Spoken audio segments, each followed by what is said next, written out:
En la emisión de este fin de semana de Pasión por el Evangelio, hacía yo el análisis bíblico de la primera lectura que se leyó en la misa del domingo de Pentecostés, en la cual vemos en los Hechos de los Apóstoles el nacimiento de la iglesia en el cenáculo, cuando en presencia de María, detalle importante, en presencia de María están los apóstoles, todos ellos reunidos rezando, llega el Espíritu Santo, los ilumina, comienzan a hablar en todas las lenguas y así pueden comenzar a evangelizar a todas las naciones, y de esta manera nace la iglesia justo el día de Pentecostés, que es cuando el pueblo de Dios celebraba la fiesta del Shavuot, una fiesta con la cual conmemoraba el aniversario de la fundación del pueblo de Dios, cuando Dios pacta con Moisés la alianza en el Sinaí: ustedes serán mi pueblo y yo seré su Dios.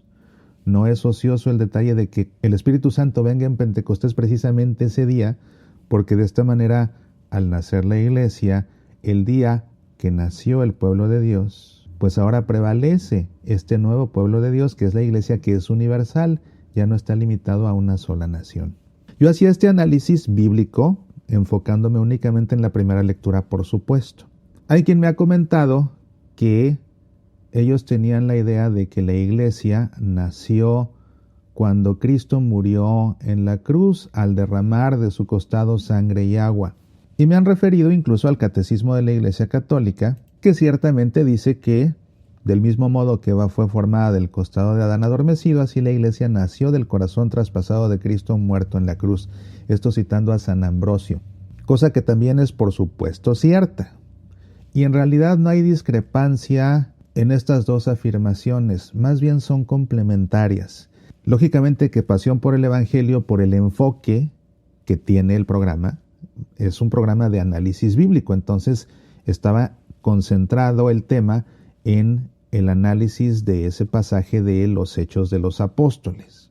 Ahora, para desarrollar toda una eclesiología acerca de la institución de la iglesia hay que considerar otros aspectos más, y eso es lo que quiero hacer en este otro programa para que no quede duda. Aquí en Semillas para la Vida, que es un programa de temas variados, en tanto que Pasión por el Evangelio es muy específico de exégesis bíblica.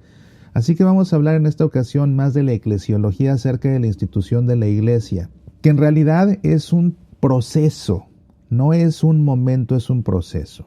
Desde un punto de vista escriturístico, hay que considerar que hay tradiciones distintas que dieron origen a los evangelios. Así vemos, por ejemplo, que en la obra de San Lucas, incluyendo los Hechos de los Apóstoles, el Espíritu Santo viene sobre los apóstoles en el cenáculo el día de Pentecostés y ellos se encuentran con María. Cosa importante, ¿por qué?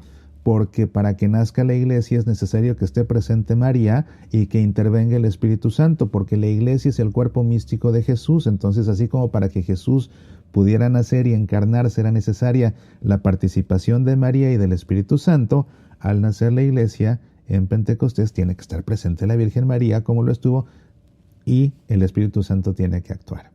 Esto lo vemos en la obra lucana.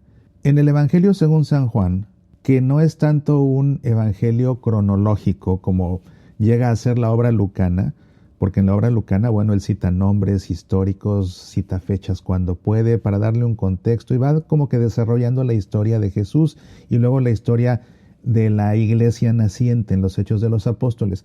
En el caso del Evangelio de Juan, que es más bien una colección de reflexiones teológicas que están hilvanadas a manera de un largo relato, pero que no necesariamente son cronológicas. Por ejemplo, en los Evangelios sinópticos vemos a Jesús limpiando el templo de Jerusalén al final de su vida pública, en tanto que en el Evangelio según San Juan es con lo que inicia su vida pública. Son ahí más bien reflexiones teológicas, que cada una incluso se puede estudiar por separado. Entonces ahí vamos a ver cómo al pie de la cruz es donde María se hace madre de la iglesia, por ejemplo. Vamos a ver en la obra de Juan que al morir Jesús inclina la cabeza y entrega el Espíritu. En cambio, en la obra lucana vemos que el Espíritu viene sobre los apóstoles en Pentecostés en el cenáculo. Tradiciones diferentes que dan lugar a estos textos y que a fin de cuentas no se contradicen, sino que se complementan. ¿De qué manera es esto? Como te digo, la institución de la iglesia consiste realmente en un proceso, no en un momento. Y hay un documento muy importante al respecto que publicó la Comisión Teológica Internacional de la Santa Sede, que se llama Temas Selectos de Eclesiología. Esto lo publicó en 1984 y el prólogo lo escribió nada menos que el cardenal Joseph Ratzinger, hoy nuestro Papa Emérito Benedicto XVI, que en ese tiempo era prefecto de la Congregación para la Doctrina de la Fe. Y este documento de Temas Selectos de Eclesiología se ocupa precisamente de la fundación de la Iglesia por Jesucristo.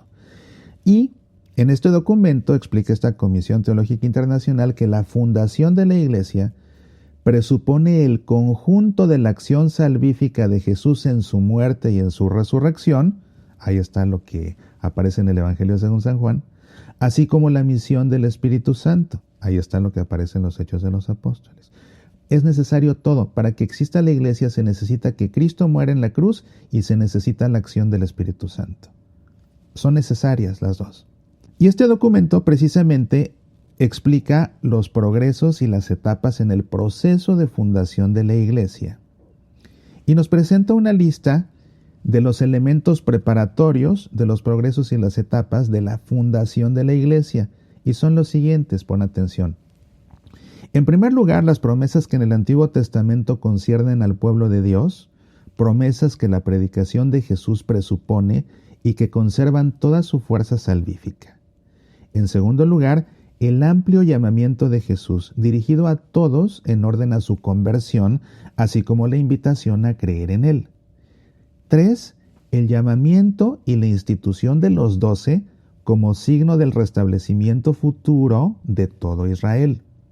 4. Importantísimo, la atribución del nombre a Simón Pedro, su rango privilegiado en el círculo de los discípulos y su misión. Recuerda cuando le dice: tú eres Pedro y sobre esta piedra edificaré mi iglesia. 5. El rechazo de Jesús por Israel y la ruptura entre el pueblo y los discípulos. 6. El hecho de que Jesús, al instituir la cena y al afrontar su pasión y su muerte, persiste en predicar el señorío universal de Dios, que consiste en el don de la vida que Jesús hace a todos. 6.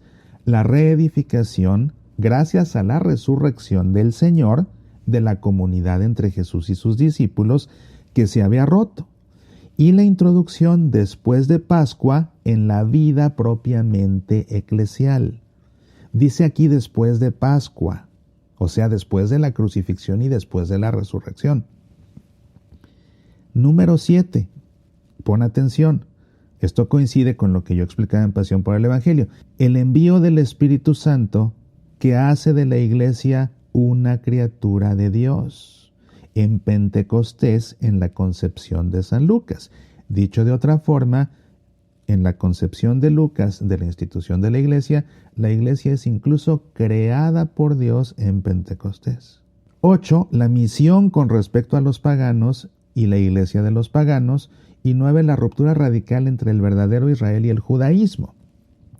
Y explica este documento: ninguna etapa tomada aparte es totalmente significativa, pero todas las etapas, puestas una tras otra, muestran bien que la fundación de la Iglesia debe comprenderse como un proceso histórico de la revelación.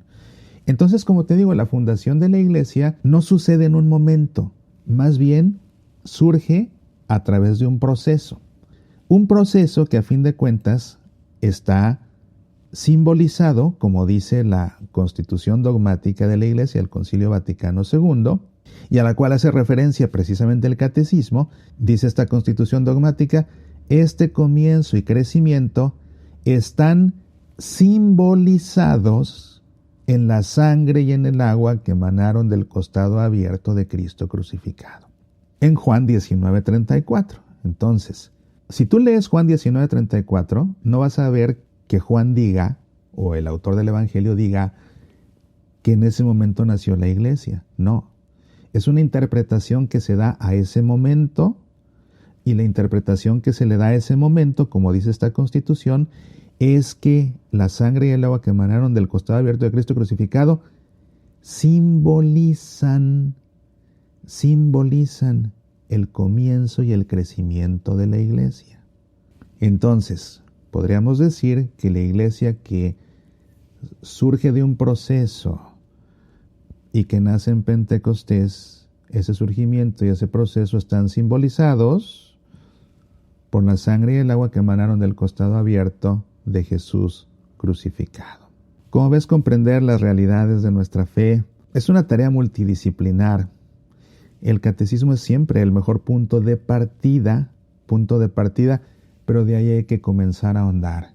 Lo que dicen las constituciones, no se diga lo que dice la Escritura, comprender bien la Escritura y comprender todo el corpus de la Iglesia, lo que opinan los padres de la Iglesia, lo que han presentado diferentes documentos de la Santa Sede al respecto. Es una tarea realmente multidisciplinar, porque realmente comprender la realidad de Dios es algo tan complejo, porque Dios es tan vasto, a fin de cuentas es el infinito, que nosotros en nuestra finitud no logramos abarcarlo y tenemos que echar mano a lo que comprenden unos, a lo que explican otros, a lo que ven los demás allá, todo a fin de cuentas armonizado precisamente por la autoridad que tiene la Iglesia.